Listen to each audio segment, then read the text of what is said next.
안녕하세요. 하루오일입니다. 제가 아로마 오일을 본격적으로 쓰게 된 이유가 있는데요. 평소에 조금만 아파도 항생제를 달고 살다 보니까 몸이 건강해지는 것이 아니라 오히려 면역력이 점점 약해지고 있다는 느낌이 들기 시작했습니다. 약을 먹는 양이 늘어나고 염증은 자주 올라오고 이런 악순환을 끊기 위해서는 몸 전체를 자연적인 방식으로 회복시키는 방법이 필요하겠더라고요. 그래서 찾아보게 된 것이 바로 오레가노 에센셜 오일입니다. 많은 분들이 어떻게 사용하나요? 어디에 도움이 되나요? 라는 질문을 정말 많이 해주시는데요. 그래서 오늘은 오레가노 오일을 더 깊이 이해할 수 있도록 깔끔하게 정리해 드리려고 합니다. 오레가노 에센셜 오일은 면역력, 피부, 호흡기 관리에 도움이 되는 아주 강력한 허브 오일입니다. 오레가노는 고대부터 약초로 사용되어 왔으며 특히 향균, 향력, 항진균 작용이 뛰어난 것으로 알려져 있습니다. 그래서 피부 트러블, 초기 감기, 무좀 같은 문제에 자연적인 도움을 줄 수 있다는 것이 핵심입니다. 그 이유는 카바크롤과 티몰이라는 강력한 성분 때문입니다. 오레가노가 강력한 이유는 바로 이 성분들 때문에 있습니다. 첫 번째로 카바크롤에 대해서 말씀드리겠습니다. 오레가노 오일의 핵심 성분으로 알려져 있고요. 향균, 향진균 작용과 관련해서 가장 많이 연구된 성분입니다.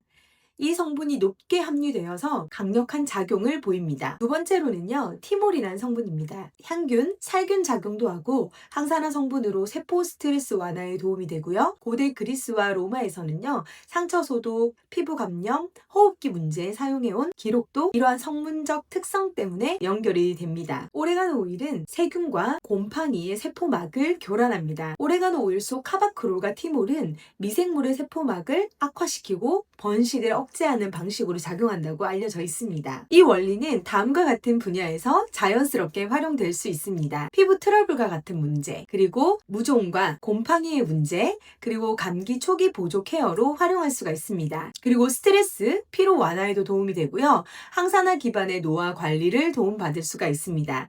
즉 자극을 받게 되면 순환이 일어나고 그로 인해 면역 보조 역할을 해서 회복을 촉진시키게 되는 것이죠. 이런 구조로 이해할 수가 있습니다. 실제 생활 속에서 활용할 수 있는 방법을 알려드려 보도록 하겠습니다.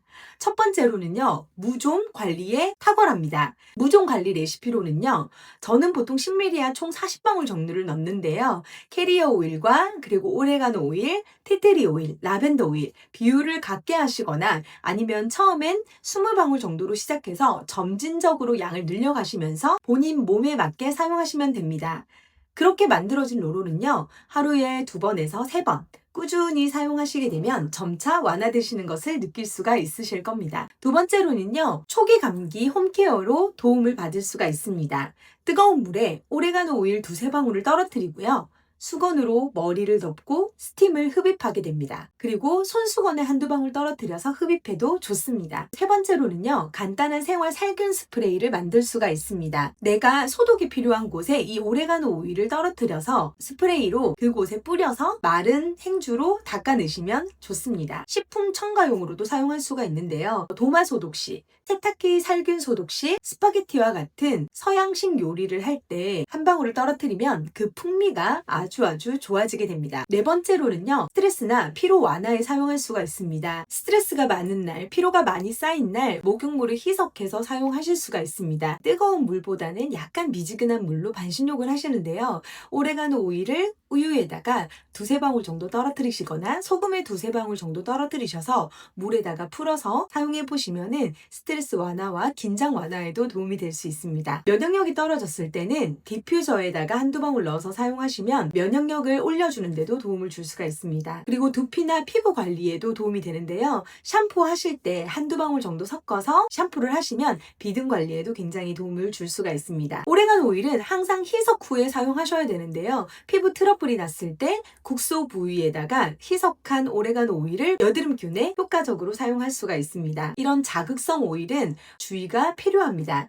오레가노 오일은 매우 강력하고 자극이 강하기 때문에 절대 원액을 사용하시지 않고요. 항상 희석을 하셔서 사용하시는 걸 추천드립니다. 오레가노 오일 안에는 페놀 성분이 피부 자극을 유발할 수 있기 때문에 어느 정도 휴식기도 필요합니다. 만능 치료제는 아니다 보니까 천연 오일은 보조적 역할로 사용을 하시면 좋을 것 같고요. 좋다고 해서 많이 사용하게 되면 오히려 불편한 자극감이 더 높아질 수 있으니까 적당히 내 몸에 맞게 희석을 해서 사용하시는 것을 추천드립니다. 사용하시다 보면 피부가 좀 붉어지시는 걸 느낄 수가 있으실 겁니다.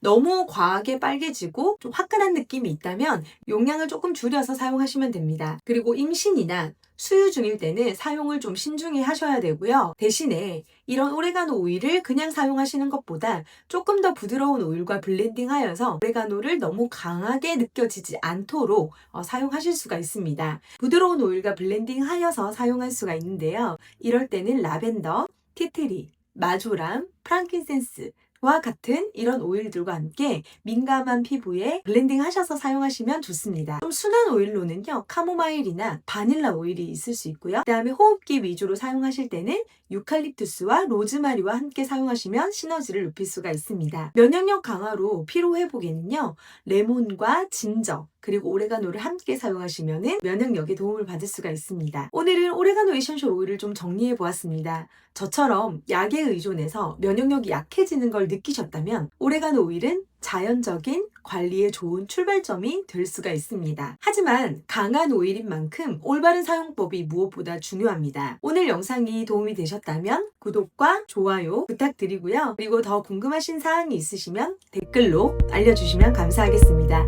다음 시간에도 유익한 아로마 이야기로 돌아올게요. 시청해주셔서 감사합니다.